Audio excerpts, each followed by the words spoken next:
Le colloque illustrera quelques-unes des trajectoires importantes de la génétique actuelle, en essayant d'anticiper les développements futurs et les conséquences théoriques et pratiques qui en découlent.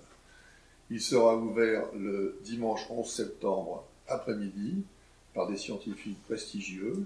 Jean Gaillon et Jean Wessenbach rappelleront l'évolution des idées depuis Mendel jusqu'à la génétique moléculaire et le développement récent de la génomique.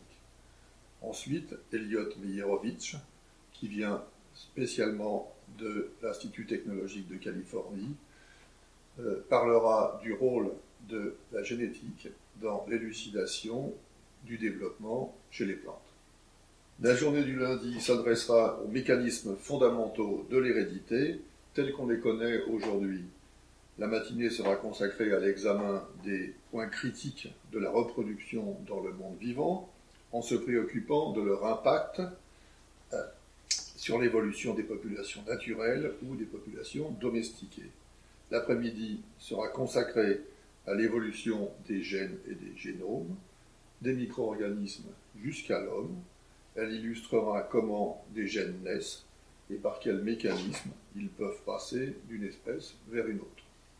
Alors, la journée du mardi sera consacrée le matin aux aspects génétiques de la santé humaine et aux progrès que la génomique apporte aussi bien dans le diagnostic que dans les espoirs de thérapie. Les résultats les plus récents seront présentés par des scientifiques qui font autorité dans le domaine du cancer, de l'autisme et des maladies immunitaires. On montrera aussi l'influence des micro-organismes avec lesquels nous vivons, le rôle des régulations dites épigénétiques, et finalement on terminera par les espoirs placés dans la connaissance des génomes individuels.